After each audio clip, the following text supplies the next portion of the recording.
What's up, you guys? Game FIFA Football Game Santa back with another drama scripted Saturday, and I'm going to give you a quick rundown of this horrible story documented WWE Raw, and I'll give you my thoughts on NxT The End, which was pretty good. It was below normal NxT TakeOver standards, but like it's the first takeover that I would rate below a 4, but I would give it a 3.7 out of 5. But it's the first NXT takeover that for me it's below a 4, and I'll give you my thoughts and breakdowns of all the matches, what I thought were good. But let's go over this horrible Raw from a numbers perspective, talking about like time management wise. 58 minutes of Raw was to commercials. 93 minutes was to promos, and I'll explain more in depth about that. And only 35 minutes to matches. Now, for a wrestling show that's a 3-hour long show, I feel that we should at least get a solid 60 minutes or even more of wrestling, but we only got 35 minutes. Here's the match breakdown. Cesaro versus Jericho, which was the best match on Monday, was 10 minutes. Club versus New Day was 8 minutes. Kevin Owens versus Dean Ambrose, which was the main event, was 7 minutes. Jack Swagger versus Rusev was 4 minutes, and that ended... How did that end? Ended in a countout. Random Brawls, 3 minutes. Enzo and Kaz versus the Raw Villains, 2 minutes, which I feel that was kind of bullshit. They did the same spot that got Enzo hurt to begin with, and then Kaz, freaked out and hulked up and beat the fuck out of the Raw Villains and got Enzo and Kaz disqualified. And R-Truth versus Tyler Breeze is less than 1 minute. Oh, and Theodore Long made a surprise appearance, and he made a bunch of tag matches suggestions. Looks like he was trying to, make a pitch to be the general manager of Smackdown. And then at the end of Raw, Stephanie was like, "I'll run Smackdown."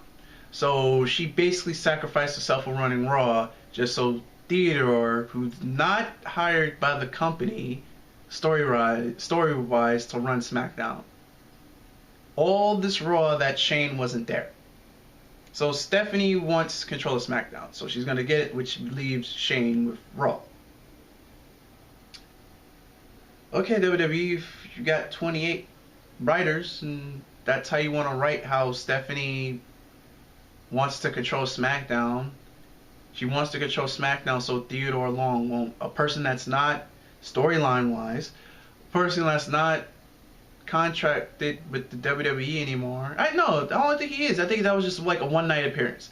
So yeah, a person that's not even has a contract with WWE anymore, you want to run SmackDown so he won't get it. Okay, you got it. You and your 28 writers. Promos, 93 minutes. What they decided to do, and I feel that they should have saved it for, I'm recording this on Thursday, so that would be the 9th. They should have saved this for the 13th Monday Night Raw. What they did with Seth Rollins and Roman Reigns is they basically had a story documented style on them leading up to their match at Money in the Bank.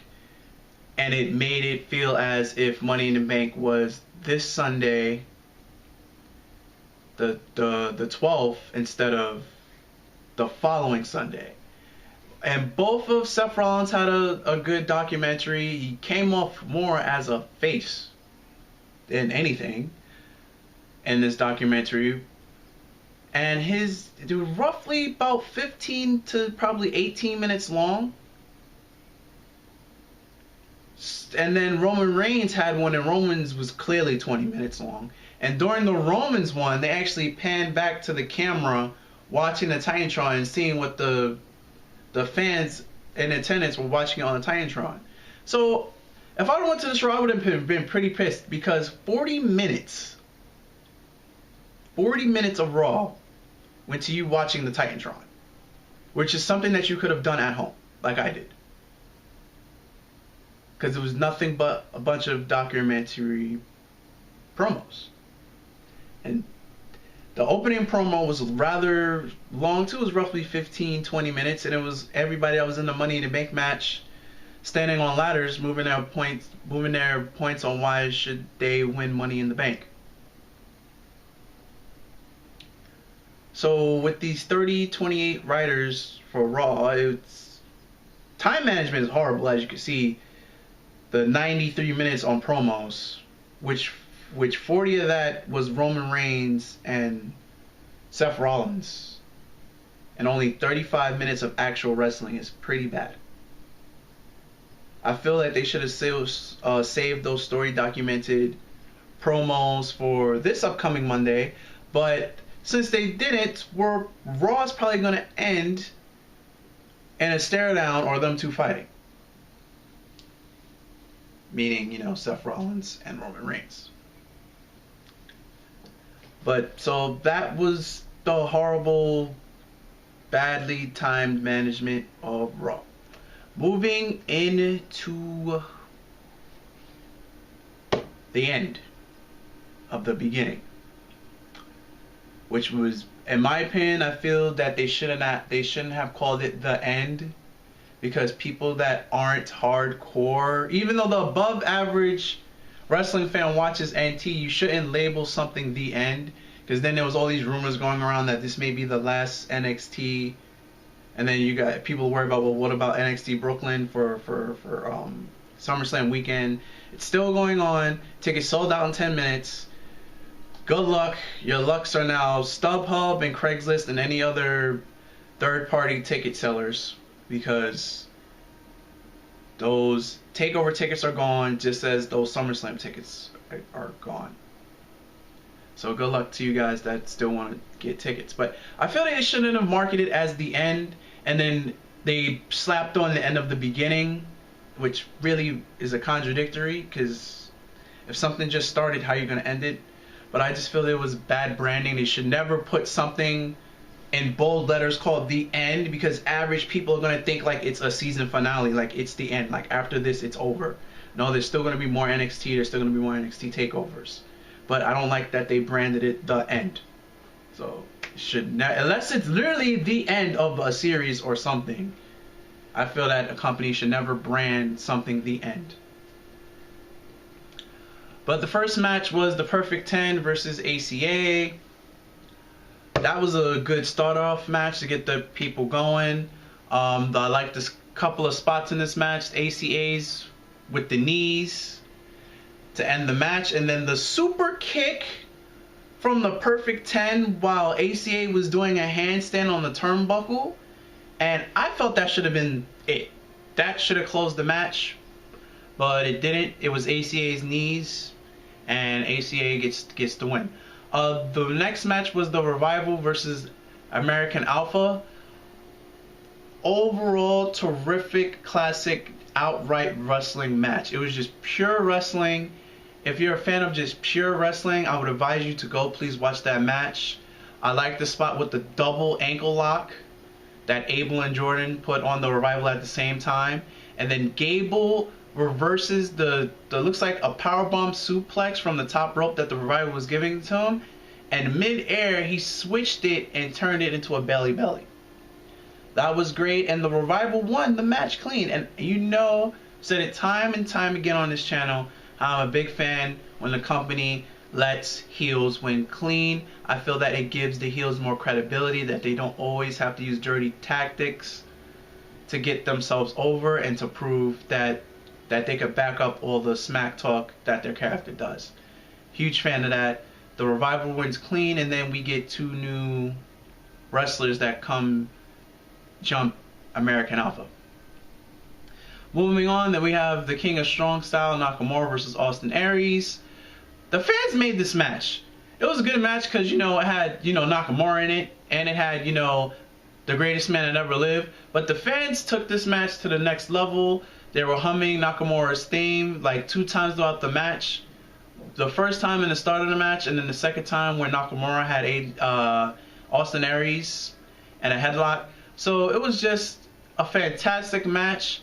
I loved the Death Valley driver on the apron. That was just phenomenal. And you know, Nakamura pulls it in. He did all 3 of his signature moves back to back to back and beat Austin Aries. Terrific match. Nia Jax versus Asuka.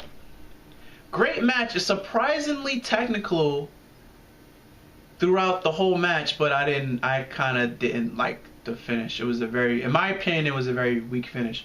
But you had Asuka putting Nia Jax on all these submissions, and then Nia Jax either powering herself out of these submissions or doing reversals. Nia had a lot of strong points in this match. For the most part, Asuka was getting ragdoll physics throughout this match too. But then Asuka has some strong points with all the submission holds. But then the match ended with Asuka giving Nia Jax 3 straight kicks to the face. And after the second kick, Nia Jax screamed. So I thought when Asuka was going to go for the 3rd kick, Nia Jax was just going to get up off of one knee and just powerbomb her. But that didn't happen. And Nia Jax loses to pinfall. So that was a pretty weak finish in my opinion. It doesn't overall hurt the match. It was still a great match in my opinion, but I just didn't like that finish. They could have did something a lot better. Finn versus Samoa Joe in a steel cage. Finn Balor comes out, you know, as the Demon, who climbs in the cage to start the match instead of walking through the door. Gets to fit the character. Side note that the cage in NXT has a better design than the cage on the main roster. I found that to be pretty funny and odd. I'm probably going to assume because it's a newer cage, and this is also the first time that NXT has had a cage match. So we're just going to go with that, why this cage looks better. Like a better design. But some good spots on this match. A sling blade off the top rope. A lot of power housing, you know, typical throw each other to the cage. Typical, oh, I'm standing on the apron. I'm gonna duck, and then, you know, Finn Balor went flying into the cage. No blood. So there's that, but you know, we're in the PG era, or on NXT it shouldn't be called the new era because the majority of the cast is new, at least new to WWE. So I don't know what, you probably don't go by eras in NXT. It's just NXT. Samoa Joe wins it with the Muscle Buster from the 2nd rope after Finn Balor tried to escape the cage. I thought he was going to do the coup de grace from the top of the steel cage. I was actually rooting for that spot. Didn't get it. So this match really let me die. I'm not going to lie. I expected a lot more from the cage match. I really did. To be honest, a lot of people are probably going to disagree with me, but I think that was the least match, my least favorite match of the night. I guess because I expected a lot from it, didn't get anything. So, but it is what it is. Overall, I gave NXT the end of the beginning. I gave it a 3. I'm gonna give it a 3.7 out of 5. And I'm assuming, since we're in June, right? SummerSlam's in August. Yeah, the next NXT pay-per-view should be Brooklyn Takeover, and we'll see where NXT goes from there. But that's going to wrap this up for this week's Raw Script Saturday. If you like what you have witnessed, please remember to rate, comment, and subscribe. Leave your comments in the comment section below. And until next Saturday, guys, I'll see you later. Later, and peace.